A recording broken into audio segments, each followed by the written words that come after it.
Alrighty, guys, so it's been a hot minute, and yes, I have a freaking cold sore driving me nuts, so ignore it. Shop update. So, I have been busy grinding and dealing with the fact my truck took shit again, among other things, so bear with me, there was a gap there.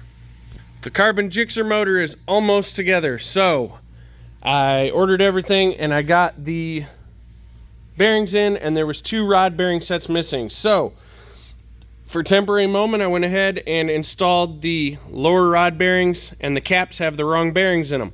This was temporary, so I could assemble the entire remainder of the motor. The other bearings will be here today. I can go ahead and get those checked for clearance, tightened up, done, cap it up, put it together, get it in the bike. The root beer bike, I've got everything but the clutch master cylinder, so I'm going to go ahead and try and get that knocked out tonight. Eric dropped off his girl today, earlier this weekend. That is getting a 1397 second gear fix, and it is a Gen 1 Busa with a Gen 2 head stuck on it with some adapters.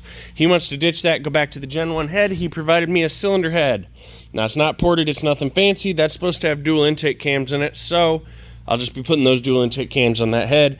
So, 1397 dual intake cams, I'm expecting like 190 to 195 horsepower, and that'd be a happy 1397 with a stock head and dual intakes, and we're going to spray it to wherever the heck we wind up spraying it to.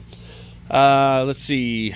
Scotty has finally conceded, and he took off the 05 Gixxer head. He's putting his old head back on this motor. We are thoroughly convinced that is our false limiter. Once we get it back on, if it is the false limiter, we know we've got something to research.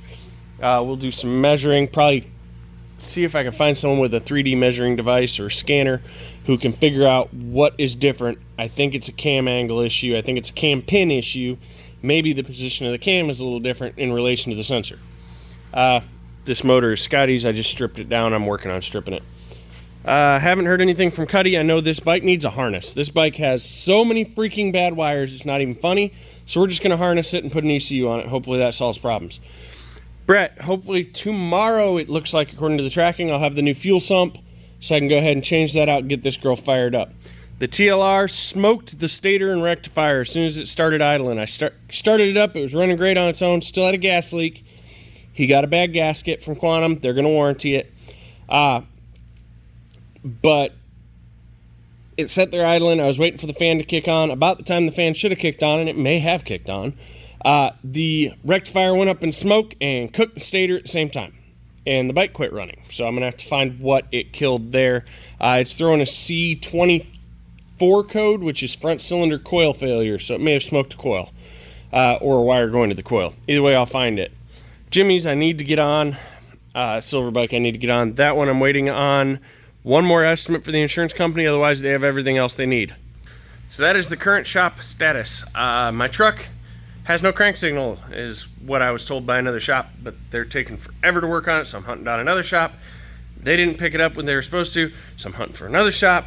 It's just turning into a whole thing. Anyway, I was riding along, it just shut off. The engine just shut off. Everything, key stayed on, dash stayed on, everything stayed on, and now it doesn't start.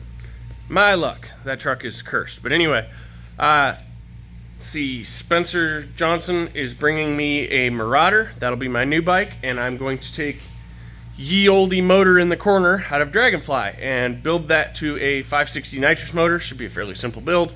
Stock rods, stock pistons, valve springs, dual intake cams.